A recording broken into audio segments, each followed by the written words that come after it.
Assalamualaikum warahmatullahi wabarakatuh. Kami kelompok PKHP 1 yang beranggotakan Haidar Adipta, JB Manuel Gunadis, Suapir Richard, Salmana Amalia, Syahla Yasmin.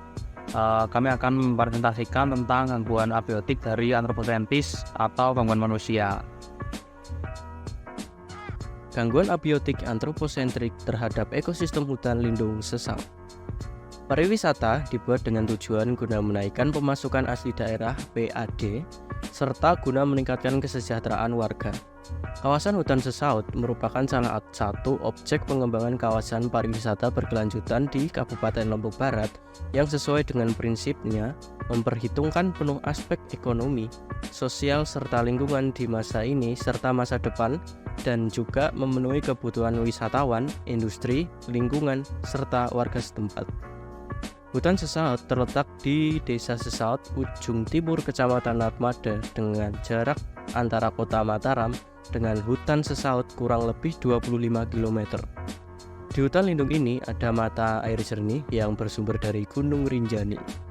Hutan lindung merupakan kawasan hutan yang ditetapkan fungsi utamanya sebagai sistem penyangga kehidupan dalam mengatur tata air, mencegah banjir, mengendalikan erosi, mencegah intrusi air laut, dan memelihara kesuburan tanah. Selanjutnya ada 5 ragam gangguan yang berada di ekosistem hutan lindung sesaut. Yang pertama, rendahnya kualitas sumber daya manusia. Kualitas sumber daya manusia yang rendah dapat memengaruhi aspek pelayanan dan pengelolaan wisata pada hutan lindung.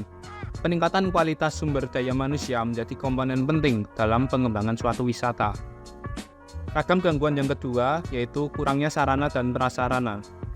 Sarana dan prasarana yang kurang atau tidak memadai dapat berdampak negatif pada pencegahan kebakaran dan lahan hutan itu sendiri. Kemudian yang ketiga yaitu masih adanya penebangan hutan secara liar atau biasa kita sebut illegal logging. Illegal logging yang dilakukan untuk meraih keuntungan pribadi dapat memengaruhi keseimbangan ekosistem yang berada pada hutan lindung. Yang keempat yaitu fenomena El Nino. El Nino merupakan fenomena iklim yang terjadi karena pemanasan suhu muka laut yang meningkatkan pertumbuhan awan di Samudra Pasifik sehingga mengurangi curah hujan di Indonesia. Angin bertiup berbalik arah seiring perubahan tekanan udara. Kejadian El Nino merupakan fenomena iklim berupa penurunan curah hujan bersamaan dengan peningkatan suhu udara. Kemudian yang terakhir ragam gangguan yang kelima yaitu kelalaian manusia. Kelalaian manusia berupa kebiasaan manusia membuang sampah dan punting rokok sembarangan. Lalu selanjutnya interaksi abiotik antroposentrik. Interaksi abiotik ini dapat berupa fenomena iklim El Nino yang terjadi di kawasan hutan lindung, sedangkan interaksi antroposentriknya berupa kawasan hutan lindung yang dimanfaatkan oleh manusia sebagai tempat wisata seperti tempat pemandian, hutan wisata outbound, dan juga tempat berkemah.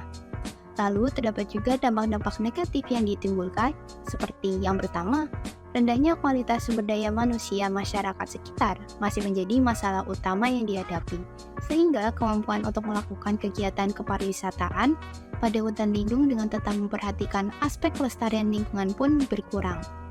Yang kedua, kurangnya sarana dan prasarana menjadi salah satu masalah yang masih terjadi. Jumlah pengunjung yang terus meningkat akibat peningkatan infrastruktur justru mengakibatkan peningkatan jumlah sampah, yang dimana peningkatan jumlah sampah ini bila tidak diikuti dengan tempat pembuangan dan juga pengelolaan sampah yang memadai, maka dapat mengakibatkan penumpukan sampah. Penumpukan sampah ini dapat mengakibatkan kenyamanan terganggu dan juga merugikan kesehatan. Sampah yang menumpuk ini dapat menyebabkan terjadinya pencemaran lingkungan, salah satunya yaitu banjir. Dampak selanjutnya dari gangguan abiotik antroposentrik yaitu illegal logging. Illegal logging dapat merusak hutan, mempengaruhi komposisi, struktur, dan iklim mikronya, serta membawa dampak antropogenik sekunder seperti kolonisasi, perburuan, dan peningkatan kerentanan terhadap kebakaran hutan. Yang selanjutnya ada El Nino. El Nino merupakan fenomena pemanasan suhu muka laut yang dimana dapat mengurangi curah hujan dan kelembaban tanah sehingga terjadi kekeringan yang memicu kebakaran hutan. Dan yang terakhir, ada kelalaian manusia. Kelalaian manusia seperti membuang puntung rokok sembarangan pada lahan hutan dapat menyebabkan vegetasi bawah hutan terbakar sedikit demi sedikit hingga menjalar ke berbagai arah. Selanjutnya adalah strategi pencegahan dan pengendalian.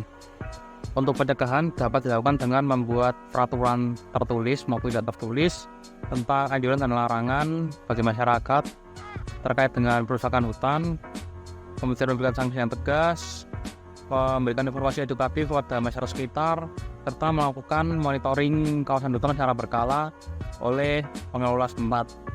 Kemudian untuk pengendalian dapat dilakukan adalah yang pertama, sosialisasi untuk mengubah pola pikir masyarakat yang dulunya suka menambah hutan karena bertani menjadi industri pariwisata, kemudian peningkatan kualitas dan juga kualitas sarana dan prasarana pada lokasi wisata seperti pemberian rambu larangan, peningkatan fasilitas keamanan, fasilitas kebersihan, dan lain sebagainya.